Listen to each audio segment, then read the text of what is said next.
les pays du monde ça se passe comme ça. d'accord léegi ñu ñëw si kàddu yi nga xamante ne Doudou Wade yëkkati na ko laaj bi samp mooy ndax jaroon na convocation.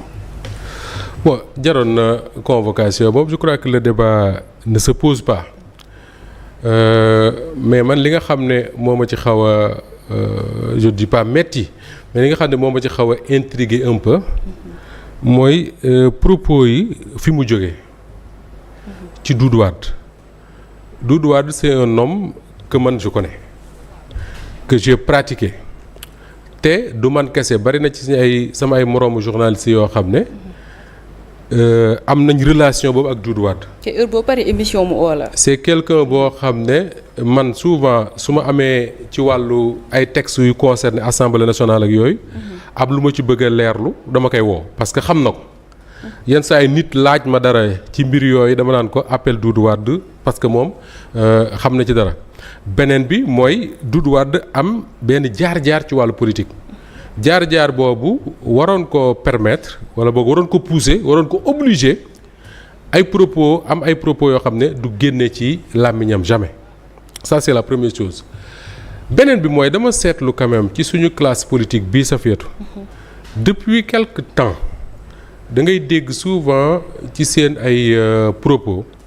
ay mots yoo xam ne c'est des mots qui n'ont absolument rien à faire dans une démocratie da ngay dégg ñu naan la insurrection da ngay dégg ñu naan la rébellion da ngay dégg ñu naan la coup d'état gis nga képp koo ci xam ne da nga dëkk Sénégal gii juddoo fi yaroo fi màgge fi xëy na sooy dégg waxu coup d'état waxu insurrection ak yu demee noonu doo mesurer la gravité de li nga xam ne moom nga nekk di wax man dëkkuma ci réew yooyu masaam alhamdulilah te yàlla bu mu masaam ci Sénégal mais j'ai eu la chance quand même daje ak ay journalistes yu dëkk Burkina Faso yu dëkk Côte d'Ivoire yu dëkk Mali mais buñ la dee raconter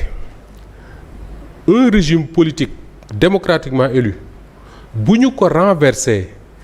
parce que le coup d'état c'est ça mooy renverser un régime démocratiquement élu et ñan ñoo koy def souvent c'est l'armée ba militaires yi jël pouvoir bi suñ la raconter ñoom nañuy dund ci seen réew yooyu da nga naan xalaatuma loolu di am sama réew parce que Sénégal ça fait da ngay dégg très souvent li ñuy kaas mooy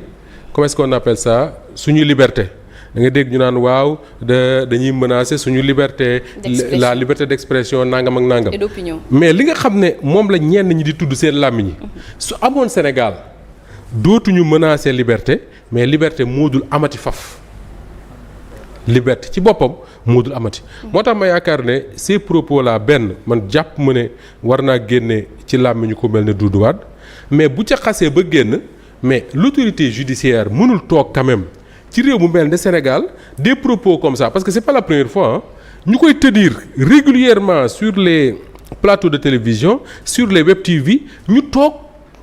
ne duñ ko def ne duñ ci kii nuñ ko wax duñ ci agir moo tax quand je dis man ñu convoqué ko pour man c'est une bonne chose et man bokk naa ci ñu doon souhaité naan Doudou Wade yàlla bu ñu ko téye mukk parce que souhaité wu ma ñu téye ko très franchement vu son âge voilà vu beaucoup d'autres choses souhaité ma ñu téye ko mais des propos comme ça Safiatou nit mënu ko tenir dans l'espace politique dans l'espace public ci réew mii ñu nekk ba pare toog sa kër comme si de rien n'était mais loolu suñ ko defee ëllëg un parti politique mën naa jóg taxaw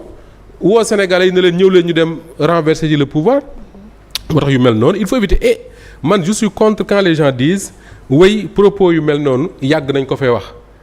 tem ñu ne la Ousmane Sonko waxoon na ko fii tem ñu ne la way Macky Sall waxoon na ko tem ñu ne la Abdoulaye Wade daana ko wax mais c'est pas parce que Abdoulaye Wade daana ko wax c'est pas parce que Macky Sall mas na ko wax c'est pas parce que Ousmane Sonko mas na ko wax que dañ ko war accepter dans notre pays ces propos n'ont pas leur place dans l'espace public te koo ci def dañ la war a woo jaar la ci yoon c'est aussi simple que ça. mais comment expliquer le fait que ñuy wax ñu yëkkati genre de propos yooyu. alors mën nga évoquer plusieurs raisons pour essayer comprendre lan moo tax genre propos yooyu di am d'abord il faut remarquer une chose mooy Safiatou suñu plateau de télé yi ak yeneen yi médias yi même ba ci réseaux sociaux yi sooy déglu nit ñi seeni wax daf may fàttali loo xam ne benn général d'armée américain moo ko bindoon muy Colin Powell dafa wax ne le discours dans les médias n'est plus constructif il est destructif c'est-à-dire que nit ñi waxatuñu pour defar wala boog ñëpp ci nit ñi du mën a ñëpp ci nit ñi da nga ko fekk ci kilifa diine yi di nga ko fekk ci kilifa politique yi di nga ko fekk ci journalistes yi di nga ko fekk ci ñeneen ak ñeneen ñi nga xam ne daal ñoo am accès à la parole publique. ñi am accès à la parole publique mooy ñi nga xam ne Safiatou ñi ngi leen invité ci télévision yi ñuy wax ñi ngi dajale mbooloo yor micro di wax ak ñoom nit ñi di dégg ñi ngi toog ci live wala leneen ak leneen di wax ci TikTok ci Facebook wala feneen ñooñu c'est des gens qui ont accès à la parole publique et cette parole publique là elle se démocratise de plus en plus ay année ci ginnaaw yàggul dara avant 2000 su ñu la invité wul RTS rajo Sénégal wala feneen kenn du la dégg nga wax ñuy dem ba Walfadjri ñëw Sud FM ñëw muy gën a démocratiser nit ñi dem ba am possibilité sax di def li ñuy wax sa xalaat maanaam woote wax li nga bëgg ñuy dem ba léegi soxlaatoo invité télé soxlaatoo wax sa xalaat soxlaatoo dem rajo soxlaatoo fenn da ngay taal sa TikTok bii def ko xawma live xawma wax lu la neex. Donc nit ñi am accès à la parole publique dañoo gën a bari maintenant malheureusement li mu waroon a servir mooy comment cette parole publique là nu mu war a contribuer à construire une nation à jëmale réew mi kanam moom la ñuy wax un discours constructif mais dafa nekk un discours destructif maanaam yàq discours bu yàq la ñu gën a constater que autre chose remarque ce qui se passe mën nga tijji léegi les pages YouTube et tout tu verras Safiatou écrase Moustapha Diop. Safiatou humilie Lalla. Détruit. Safiatou détruit nangam ak nangam loolu da ngay lire ces mots là humilier détruire écraser lan la tekki mooy yàq. donc nit ñi il passe plus de temps ci yàq doomu aadama plutôt que passer du temps jëmale kanam. maintenant li nga xam ne moo war a doon l'exception mooy su fekkee ne sur les web TV nga xam ne ñi ko moom c'est pas généralement des professionnels de l'information su fekkee ne sur les réseaux sociaux nga xam ne ñi ci nekk ñëpp c'est pas des professionnels d'information su fekkee ne ñooñu ñi ngi ci ce discours destructif là dañ doon espérer sur les médias mën nga tudde les médias classiques mooy en tout cas télévision rajo journaux yi nga xam ne non seulement état wu Sénégal moo leen di jox licence pour ñu exister mais état wu Sénégal dafay contribuer ci seen financement ñooñu da nga doon espérer ci ñoom ñu am un discours constructif plutôt qu'un discours destructif malheureusement seen discours c'est un discours destructif donc amul différence ak li ngay dégg ailleurs que sur les médias moo tax nga dégg ci ku mel ne Doudou Wade par exemple mu toog ci une émission comme ça wax ne il faut dégager le Premier ministre dégager c'est quoi c'est un discours destructeur il faut joxe exemple dans certains pays yoo xam ne nekkoon nañ ci démocratie am ay jafe-jafe ñu renverser le pouvoir dem ci monarchie wala demaat ci coup d'état après ñu ñëwaat ci démocratie ça fait loolu lu mu tekki un discours destructeur et rien d'autre de la même manière tey les gens te disent oui Ousmane Sonko c'est l'exemple qu'on donne le plus souvent parce que dans toutes ces choses-là les attaques c'est vers Ousmane Sonko oui Ousmane Sonko a dit pire d'accord bu la neexee nga jàpp mais est-ce que Ousmane Sonko a dit pire dafa war a tekki yow tu répètes exactement wala boog tu fais yow tu dis pire que ce qu'il avait dit pourquoi je le dis Safiatou mooy soo xoolee les hommes politiques j'ai l'impression que ni en tout cas ñi fi nekk actuellement dafa am ñaar leen dal bi ci njëkk mooy da ngay dégg très souvent ñuy wax seen bopp naan way homme d'état ñoom ñëpp tey jii koo ci wax ne ko doo homme d'état mu mer ñoom ñëpp la classe politique surtout ñi nga xam ne ñoo doon exercer le pouvoir nekk dans l'ancien régime li ñuy reprocher Bassirou Diomaye Faye ak Ousmane Sonko mooy naan leen du ngeen ay homme d'état mais homme d'état yoo xam ne depuis 1960 pillé réew mi rek lañ fi nekkee loolu mooy lu ban njëriñ la amal Sénégalais muy benn ñaareel ba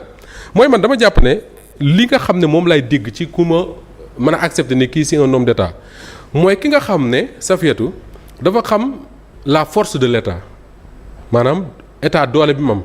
ba pare xam leneen lu ëpp solo doole bi état bi am mooy les équilibres fragiles yi nga xam ne moom moo téye un état gis nga état malgré dañ naan la l'état est fort l'état doit rester fort parce que état am na gendarmerie am na police am na tous les moyens pour rester fort mais état boobu en même temps dafay gérer ay équilibres yoo xam ne Safiatou dafa fragile comme pas possible et loolu je crois que l'un des derniers hommes politiques sénégalais bi doon bàyyi xel ci loolu yàlla na ko yàlla yërëm mooy Ousmane Tanor Dieng moo nekkoon ki nga xam ne da daan tax recadrer des gens du parti socialiste bu ñu waxee nen nañu ci Ablaye Wade pourquoi parce qu'il considérait moom que ni fragiliser Ablaye Wade c'est fragiliser tout l'État du Sénégal xam nga kooku bu ñu ne la am na respect bu mu am ci état ndax jaar-jaaram moo ko may et tout da nga koy gëm mais un homme qui te dit man j'ai été au pouvoir avec Macky Sall avec Ablaye Wade pendant 12 ans ensuite avec Ablaye Wade pendant 12 ans ensuite avec Macky Sall pendant 12 ans et cet homme-là est capable ñëw toog ci télé di génne ay mots yoo xam ne bis bu dalee ci état wu Sénégal kenn waxatu ko parce que loo ci mënti dégg sa wet mu neex ñu mu naqari ñu les équilibres yi nga xam ne moo permettre tey état wu Sénégal et ces équilibres sont très fragiles moo permettre état wu Sénégal tey muy dox ci ñaari tànkam bokk na ci les relations Ousmane Sonko Bassirou Diomaye Faye tey je dis quelque chose de très simple loo contre Ousmane Sonko loo bëgg-bëgg mu jóge fi soo sañoon sax mu disparaître am na ñoo xam ne bu ñu sañoon mu disparaître de la surface de la terre mais bu ñu bàyyi woon xel tuuti rek que ni état wu Sénégal bis bu séparation amee ci diggante ñaar ñun ce que ça va coûter à l'état du Sénégal di nga ne nañu moytu dem ci yenn kii mais malheureusement Cheikh Bara Ndiaye l'a dit et ça m'a fait beaucoup rire et il a raison si réew mi dafa am des hommes politiques et des hommes d'affaires yoo xam ne 7500 moo leen gënal état wu Sénégal moo leen gënal réew mi. sànq da nga wax lu am solo muy le fait que débat yi. Oui. surtout da ngay gis parfois ay attaques personnelles lañ siy gis lu bëree bëri. mais waxoon nañ que ni dénoncé woon nañ loolu ba ñu commencé exiger à ce qu'on élève un peu le niveau du débat. Oui. mais si jamono ji dafa mel ni dañ si delluwaat maintenant.